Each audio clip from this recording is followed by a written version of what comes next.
Hello, my name is Sylvester Henderson, and I am the CEO of Professor for Life Incorporated.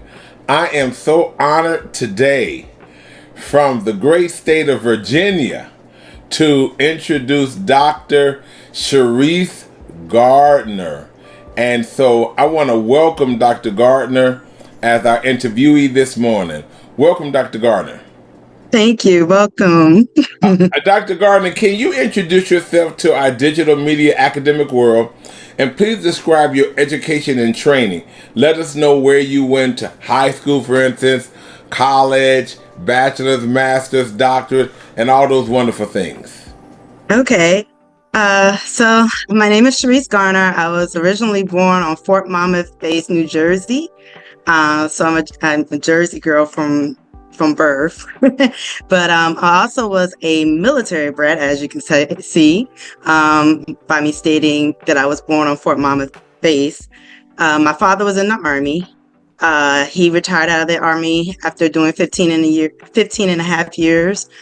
He medically discharged. And after, moving around with my dad, in the military, going different places, we've been everywhere. So when we left from Jersey, we went to Germany. So I had a couple of years of tour in Germany as a little girl. And then when we moved back to the States, we were stationed at Fort Lee in Petersburg, Virginia. And so I went to high school outside of him retiring from Petersburg, Virginia. We went and moved down to a little place called Broadnax, Virginia. It's a little town. And so I went to school in a place called Lawrenceville, Virginia. I graduated from Brunswick High. When I was going to school there, I, was an average student, wasn't anything, too, what's the word, educational wise. I just felt like I was an average student. I wasn't really like on the honor roll all the time or anything. I did make it sometimes, but not all the time. But then going into college, my first year at Christopher Newport University in Newport News, I was 17 years old, starting college. I partied. I ended up with a GPA of 1.9. Wow. And found myself outside of not being able to stay in that particular school. So I ended up going to Tidewater Community College. I was 18 years old. I moved down to Virginia Beach. My dad helped me get my apartment, co-signed for me. But I also thought I was going to get married at the time to a Navy sailor at 18, and that didn't go over well. But anyway, so my dad co-signed, and we, moved me into Virginia Beach, and had my first apartment. I was working 3 jobs, trying to go to school. Had no driver's license except for a learner's permit. I didn't even know how to drive at all. Didn't have a car, of course. And so with that being said, I was struggling. And so I was trying to figure out a way to, not put all this pressure on myself and my dad. So at 18 years old, I looked at the lease of my apartment and was trying to figure out how I'm going to get out of this. And I saw the clause for military. You go in the military, they'll erase all your debt. So that's what I did. I joined the United States Army. Wow. Joined in at Virginia Beach. My recruiter, Sergeant First Class Brown, was awesome.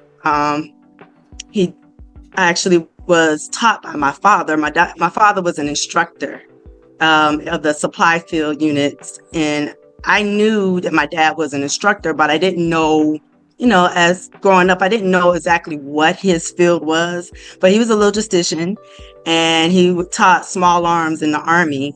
And so a lot of people came through his classroom training.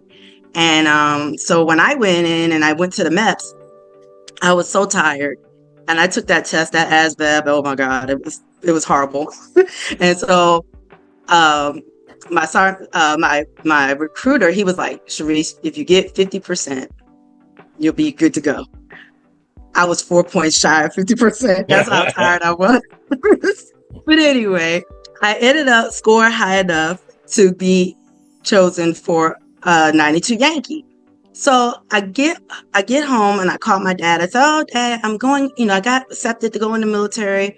He said, "What was your job?" I said, "92 Yankee." He said, "That's my MOS." I was like, "Is it?" So I had no clue that it was my dad's MOS. So I followed in his footsteps. And Oh wow. I'm a daddy's girl. I'm the baby of the family.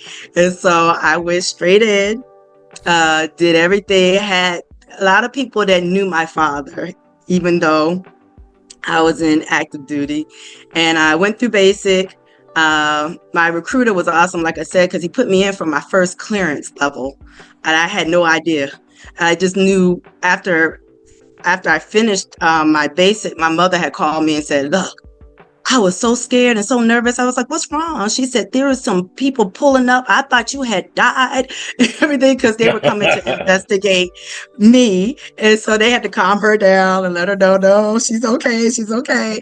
But it was a blessing for me, because by me having that clearance level, when I got into the military, there was only myself and one other person that had it as a lower enlisted soldier. And so that meant that we were not doing like the real, I want to call it the grunt dirt work of the military, like pulling duty and all those kind of things. When we went to the field, we were actually doing like the actual good stuff. Like we were checking people at the front gate and make sure that they were good to come into the actual secure leveled areas. So we would have air conditioning, we would have heat. So everybody else is hot, cold, whatever the temperature may be. But we were actually, doing really good work. So that was my introduction to my actual clearance levels of, being cleared for work with federal government stuff. Then after leaving the military, I only did 2.5 years of the military because I got out on a medical. So I really wasn't following my father's footsteps. And so I got out with a medical discharge. And then I decided to end up going back to school. When I got back to the state of Virginia, I started going to Northern Virginia Community College. I worked hard, effortlessly to get that completed quickly, because when I got out of the military, I was like 22 and a half years old, and I was behind the power curve. Everybody had their bachelors, and I'm like, oh God, I'm not able to compete. So I'm like, I got to get this stuff done. So I was finding myself going to class Monday, Wednesday, Friday, Saturday, and Sunday just to get everything done. And so once I finished up at Northern Virginia Community College, I ended up going to the school called National Louis University. They had a campus out in McLean, Virginia, but they're actually held out of Chicago, Illinois. So I finished up my bachelor's there, doing those courses. And then after I did that, I said, okay, I finished my bachelor's, but even at the time of almost finishing, I noticed, I said, oh, I'm not going to be able to stand out because everybody in the DC area had a bachelor's. So I'm like, what am I going to do to stand out and make myself marketable in this high area of people having all this college education? So I said, I got to do my master's. So I went straight into my master's right after my bachelor's. Wow. And after I did that, and that's where I actually met my chair for my doctorate. He and I did our master's degrees together. His name is Dr. Daryl Burrell. I know you interviewed him a few weeks ago. So we met there, and he was like, "Come on, ShaReese, after we finished our master's program." He's like, "Come on, I'm going for the doctorate." I was like, "Go ahead, I can't. I don't have any more gas." And so I said, "I'll catch up to you. And he was like, "Okay." So he went ahead on and kept going. And I took a break. I took a real big break. I had a lot of loss during the time of everything. I lost my mother in 2001, and then I lost my sister right after that in 2003. And so I had a lot of loss, and it was hard to keep pushing. But I did at least get to the master's level. So I said, okay, at least I can compete. So after I did that, I was already working and going to school. I don't want to make it seem like I was just going to school. I was working and going to school. I was in the federal government. I got my first federal government job in 2002. And I was a GS6 procurement technician, worked for DLA, and that was my start. And I kept progressing from there. Each year it seemed like I was moving because I had to catch up. I had to catch up to everybody else. So within 5 years, I went from a GS6 to a GS12. And I know a lot of people is like, that's unheard of. But when you're military, you get qualified for certain things as well. When you're in the federal government, you get a chance to utilize what you did in the military if it's applicable to what you're trying to move into. They will take that and they will use that to help you get your grade, to extend your grades. So with that being said, I decided to move into the new career field, not logistics anymore, but into contracts. And so when I moved into contracts, that actually made it even better for me because that logistics background was relatable because that's the back end of the contracts. So they took that in consideration and they helped me that helped me grow from a GS6 to a GS9. And then I went from the GS9 to a GS12, like I said, within the next 4 years of me serving within the federal government. But in 2007, I decided that I was going to leave the federal government. And there was a reason why. I saw a trend. And I think what I saw then is what's happening now. And I want to talk about that because I'm glad I saw the patterns. It seemed like, as I stated before, I was always trying to play catch up. What am I going to do to help myself be marketable in this very big area of everyone having education? And so I was like, well, being in the contracts field, you have to be certified. There's no ifs, ands, or buts about it. They want you to have your certification in contracting. So within the federal government, they call it DBA. So you had to be DBA level 3. So I got up to DBA level 2 when I was government. And so I was like, how am I get my level 3 if I leave the government? Because I had some personality issues with other people not wanting to help me get to where I needed to go. So when people try to block me, I don't let them. I find another way. And so I found out that there's equivalent trainings through other universities. So there was a school called Bellevue University where I actually went and got my level 3 in DBA. They couldn't call it that because I wasn't federal government, but they can call it equivalent. So I am DBA level 3 in contracting equivalent, which is DBA level 3 in contracts. So there's other avenues for people to take if they get, you can't my basic thing is you can't let people tell you no. That's right. They'll tell you no all day long, but you got to find another way around. And when you do that, that means doing your research, making sure you're picking the right places, making sure that those places are going to give you the right level of certification so that you're not wasting your time. You have a lot of people out here getting certified, but is it the right certification? Is it going to count in these fields that is very pertinent for it to count? I also decided in 2011 to go and get a certification for program management. Now, you'll hear people talk about having PMPs. That's great for them, not for me, because I'm not technical in any nature. Most people that get a PMP are technical.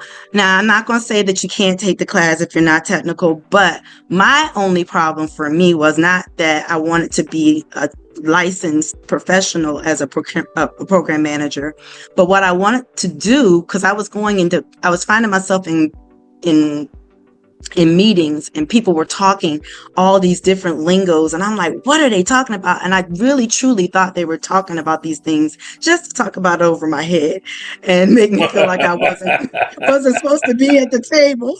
And so then I went and I saw that there was a certification that was PMI. These are important things. You got to be wheel or DAU or PMI. So you got to make sure that these places that you're getting your certifications, if there is certain levels of expectancy of being valid, you got to make sure that those places are on that list, if that makes sense.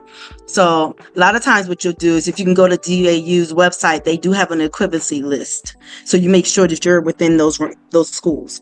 And they also do it for the PMP as well. And they tell you PMI, it has to be PMI certifiable. So I decided to go to Villanova University to get that certification because they are PMI recognizable. So when you do your research and when you do these things, it pays off. We're hitting a situation now where people are losing their jobs. We're talking AI. AI is coming in and taking over. And it's very sad because a lot of the entry-level jobs is what AI can do. But what it can't do, it cannot think critically. It's not a critical thinker like how a person is. And so what you have to do is start honing in on your critical thinking outside the box, not letting anybody defeat you and saying, no, you can't do this. Find another way. Find another doorway. There's always more than one way, as they say, to skin a cat. And so that's what you have to do. You have to find another way. So that's what I did. And that's my whole educational background. And basically summed up, I did fail to mention that I did decide to go back to school in 2011 to do my doctorate. Now, I started at University of Phoenix and I did not finish with them. I started and I finished the actual classroom program in 2014, but I decided to move to a school that was going to be more reputable for me, which was Capital Tech University. Capital Tech University is very big on military people, such as myself. We had a whole lot of people going to that school that are military background. It's very reputable in this area for technology, cybersecurity backgrounds, business, all the things that you really need to have in this world right now dealing with AI. And so I just finished my program. I know that sounds crazy. It took me 15 years basically to finish my program, but I finished this year, May 3rd of this year, and I graduated. And it was a wonderful day. You know, Dr. Garner, I was so excited to hear. First of all, you have such a lovely, bubbly personality. I'm really enjoying just hearing you talk because you have that, I don't know if you call it Southern, Eastern, what, but a warm personality. So I'm enjoying hearing you talk. And one of the things that I kind of gathered is just that you just had life, things that happened as you were a young person in life, but there was something inside of you that your mother and father gave you, and sound like especially your dad, of just being determined and never giving up. And so that, to me, you made a statement that said, don't let people tell you no. That's a powerful statement. And so no one has told you no, which has brings me to my next question. Can you describe your work and obligations as an acquisition program manager for, I think it's Axiologic Solutions, LLC? Just tell us briefly. I know that part of the responsibility is that you do a lot of strategic planning, delivering supplies, evaluating whether it's effective, when they should be delivered, when they should not be delivered for the Department of Defense, correct? And so that's quite a auspicious and a very critical position. So if you could share 2 or 3 points about that for our audience in terms of your profession, I would appreciate it. Okay. So as an acquisition program manager, where I currently am, I work with a lot of technology. we purchase a lot of technology. So doing so, we got to make sure we're getting the right things again. So it's based, again, you want to make sure that you have the right need for your program.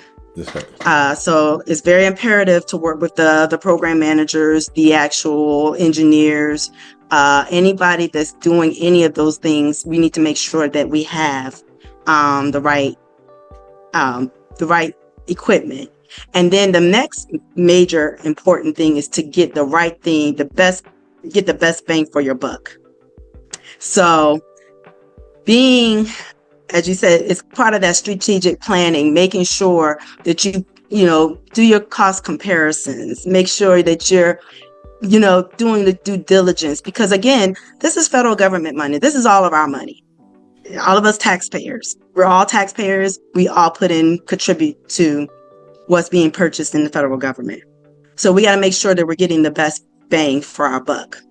And that doesn't always mean lowest price and technically acceptable. A lot of times it means best value. I'll share a little short story about what happened to me years ago when I first had my car. And this is years ago. I had a car and I needed some brakes, but I didn't have a whole lot of money. And the guy said, "Oh, just get some brake pads. I'll get some brake pads for you. And I'll bring it over, and I'll put them on for your car, on your car after I get off work." I said, "Okay, cool." So I got the brake pads. He put them on.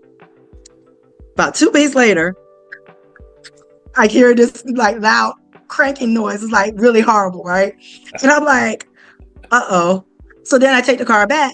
Now, not only do I need brakes, I need the rotors. I'm like, oh God. So what we are doing is just that. We're making sure that we get the right thing so we won't have a situation like that come up in the government, because at the end of the day, we're protecting the national security of everybody. This is what we do. Military, we do it.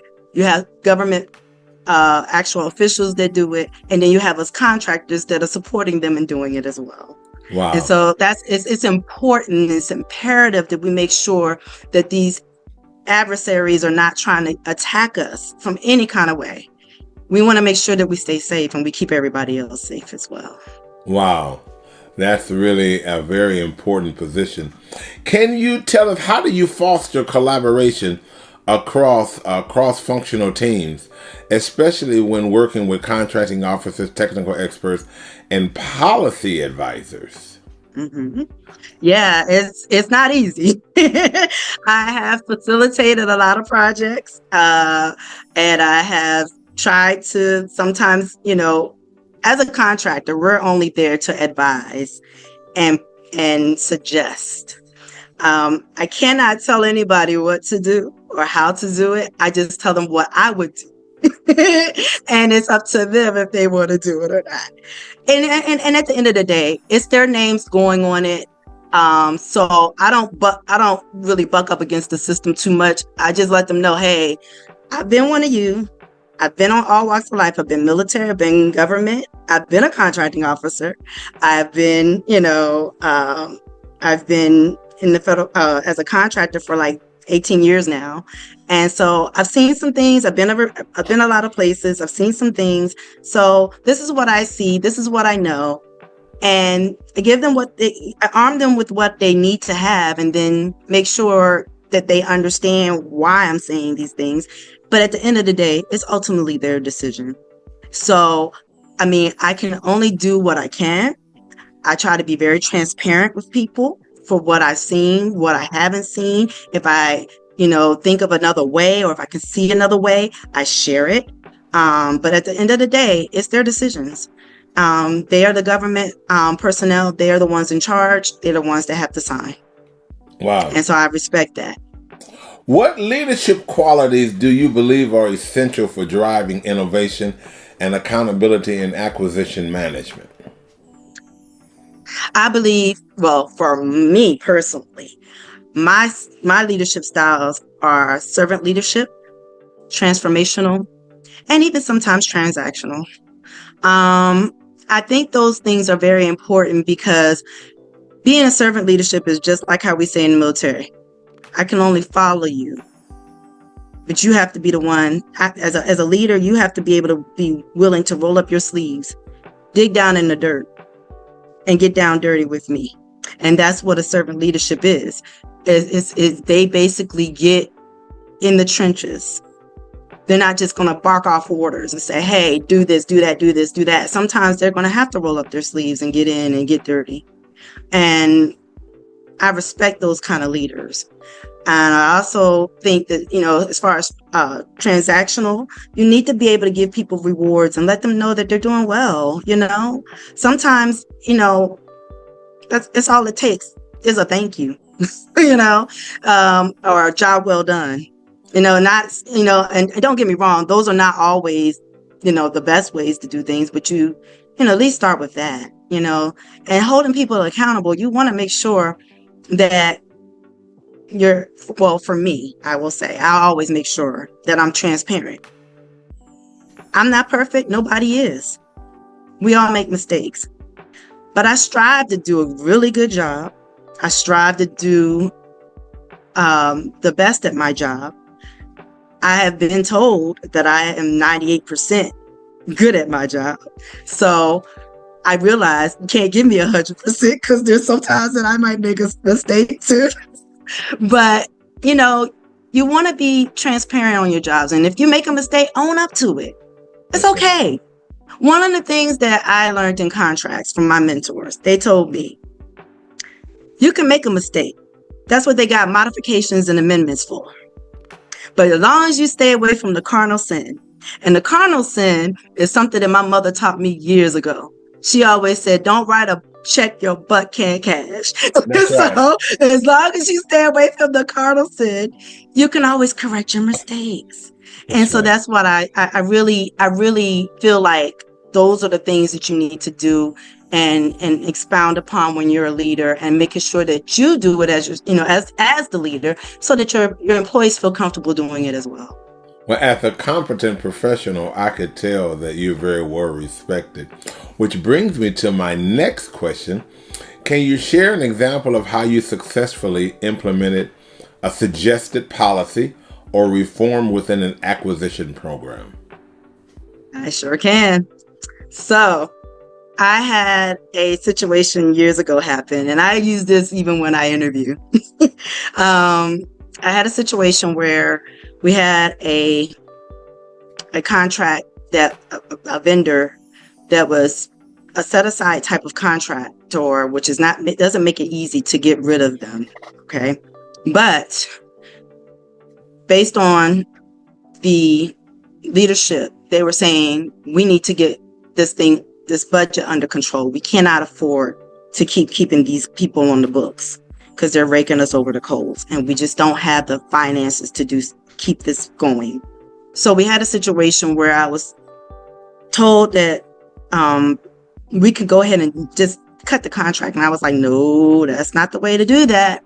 And I pulled the FAR regulations. I pulled everything. I said, look, this is not the way to do this.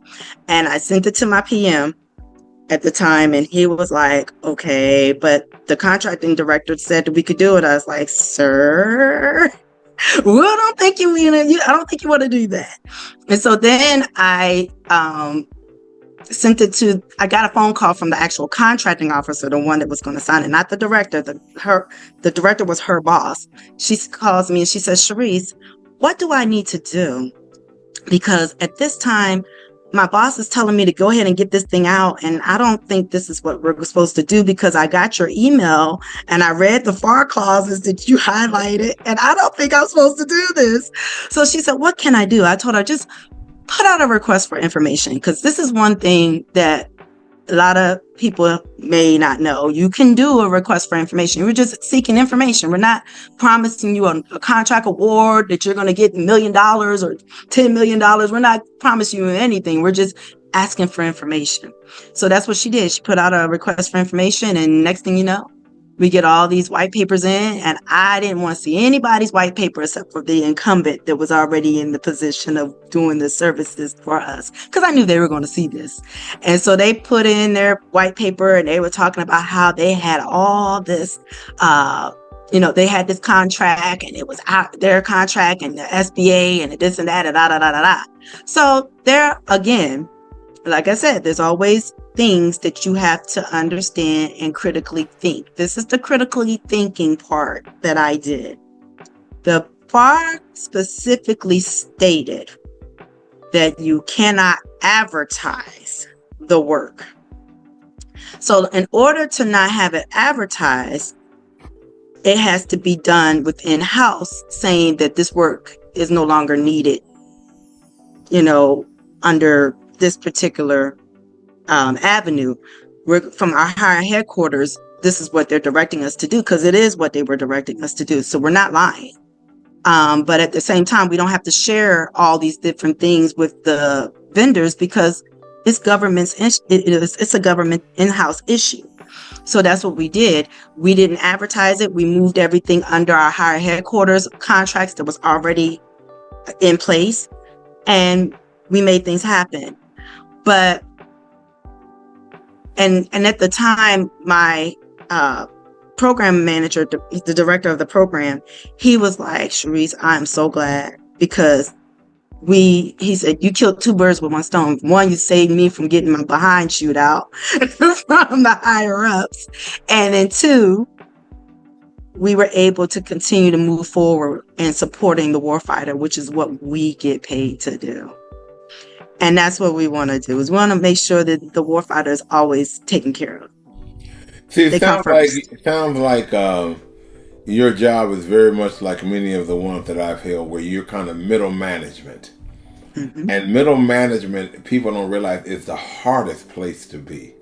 Yes, it is. Because middle management, the top folk are giving you decisions, not thinking about the low folk. There you go. And you're right in the middle. Mm-hmm. And you're trying to be the negotiator to protect everyone.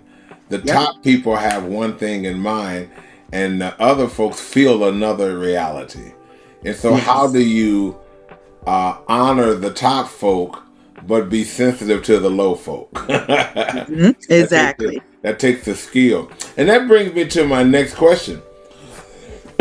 With emerging technology then shifting procurement landscapes, how do you see the role of an acquisition manager, a program manager, evolving over the next 5 years, especially with the evolution and usage of artificial intelligence? That's the difference. So, yes, it is. And it goes back to what I said earlier.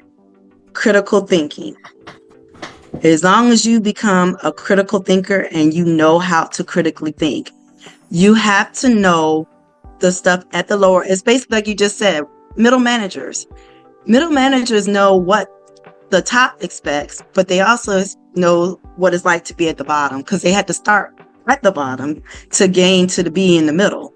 So now, if we're in the middle and we're not actually at the higher stakes of the leadership, where leadership wants things to go, we have to be that bridger of that gap. And so, doing that, you have to be able to critically think. You have to think outside the box, is what we call it in the Army. But yes, you have to think and critically think. Doing so means also staying continuously educated. That's right. And I'm not saying all formal education, yes, you need that. But at this point in stage where we are right now in this world, they need everything. They need your education, they need your certifications, and they need your years of experience. They need seasoned people. They need people that know how to think critically so that they can maintain staying smarter than a machine. Because that's where we are at right now. You got to be smarter than the machine. That's right. That's right. That's a lot of wisdom. Thank you, Dr. Garner. What advice did you give an aspiring acquisition professional who wants to lead transformative programs in the public sector? I would say to them again, like I said before, there's other ways to gain those certifications that you need to be successful. You gotta do your research. Go on PMI. Go on DAU. Look to see if you can find the equivalency listings that they will say that they are actually equivalent to the government standard. Because again, Everybody has a standard. Now, there are other avenues too that you can take. You have the National Contracts Management Association. They're awesome. They provide the same level of training and same level of standard that the federal government needs. And they also keep you abreast on things. Getting out there, it's not just about having an education, having the certifications and having the years of experience, but getting out there with other people and your peers in your field, understanding what's really going on, understanding that these things are changing. This is not business as usual. It really is not. We saw how business as usual changed within literally 2 months of the beginning of this year. And it's no longer that. Everything is changing. And nobody was prepared for it. Some of us were, some of us were not. And they're still not done yet. So it's imperative that people get serious about reinventing themselves. It's imperative that they get serious about getting those certifications, doing the research. This is not a time to be lazy. That's the reason why AI is taking over, because people have gotten lazy. They have gotten complacent. They've gotten to the point where they're like, oh, I'm good in what I do. No, you have to continuously learn, continuously reinvent yourself. I have certifications. I'm going to continue to get new certifications because I have to stay up with what's going on. Even with the certifications that I have, they have refresher courses. You got to keep learning. This is something we can never stop doing. It's going to be the new wave and the new age of the future. That's right. Dr. Garner, my last question, before I ask my last question, I want to just say what a delightful professional you are and a knowledgeable professional you are. I am so grateful to Dr. Burrell, Dr. Daryl Norman Burrell, for introducing me to you. I hope that we maintain professional friendships forever. Yes. I just really admire you, and I think that you have such a great determination and you have so much wisdom. You are so right that the world is changing. You could see that the way the world changed with COVID. And now it's like in most of these colleges and universities, which was my world, you can't even hardly get people to go to class physically anymore. Teachers don't want to go to class. Everybody want to do everything online. You know, sometimes I'm frustrated when I just try to call the bank. You can't talk to a person. You're talking to, when you call Comcast, you can't even talk to a customer service person. You're talking to this crazy machine. And you're Exactly. screaming at this machine saying, can I talk to somebody, please? So you are so right. These companies are using artificial intelligence everywhere, and sometimes you call and you don't even know you're talking to a machine. You know, most of the time it is there. The whole idea of having a personalized touch in the workforce is really going away, which really makes it difficult for people to develop the effective social skills. And a lot of young people nowadays, they can't even have an effective conversation because everybody's on their phone 24 hours a day. Just, you know, their phone is their person that they communicate with. And so you gave a lot of wisdom, and I just want to shared a lot of wisdom. I just want to ask you one final question. Can you share any final thoughts or ideas are there any final thoughts or ideas you would like to communicate to our digital audience about what you do and who you are and how you see the world of professional employment and responsibilities? So I really, again, I'm thankful and grateful for the mentors that I've had in my life. I would suggest for this younger generation, I know that they don't want to socialize. I know that they want to think that they know everything, because we all did when we were younger. We thought we knew everything. But we found out it's not how the world operates. And so You want to get yourself a good mentorship. You want to get people in your field, the field of study that you're trying to go, whether it's cybersecurity, whether it's engineering, whether it's business, whatever you choose to do.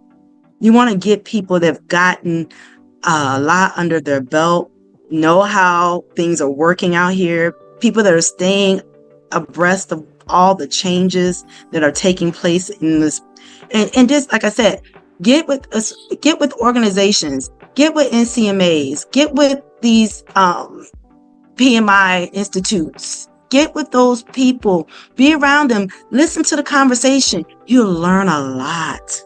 You will learn so much, and you will be able to take it back to the people that you work with and say, hey, this is where we're getting ready to go. Consistently keep getting the training. You have all these different avenues of different universities. You even have some agencies like Management Concepts. They offer a lot of training within the federal government type of arena of job, professionals, like contracts management, program management, financial management. They handle all of these things. But the major thing I want to tell people is make sure you're picking the right schools that you're going to, your universities. Make sure that they're accredited. Make sure that they are going to the field of study that you're choosing. Make sure that it's something that is not going to get swallowed up.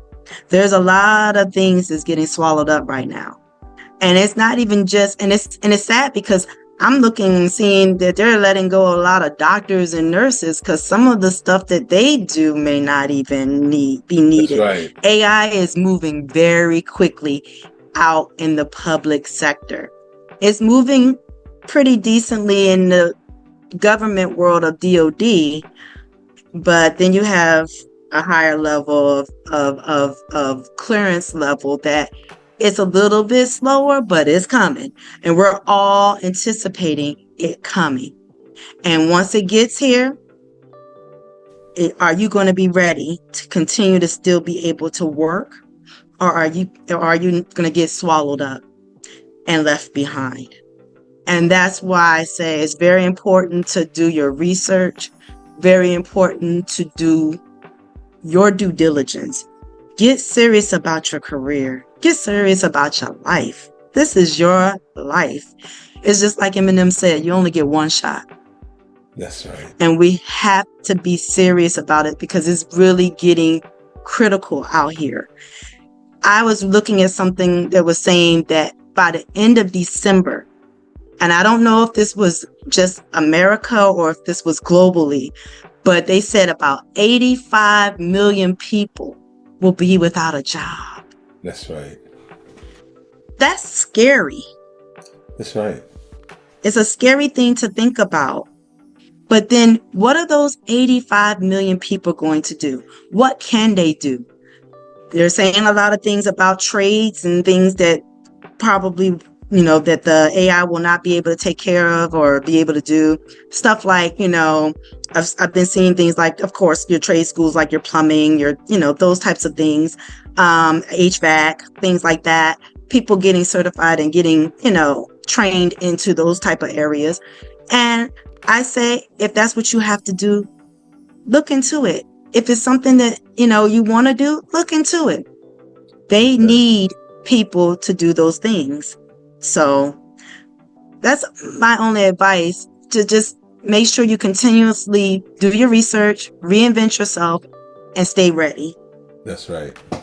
Listen, I want to thank you on behalf of my company, Professor for Life Incorporated, for taking the time out of your schedule to come and be interviewed. You mentioned something about just really being ready and being perceptive about what's happening in the employment world.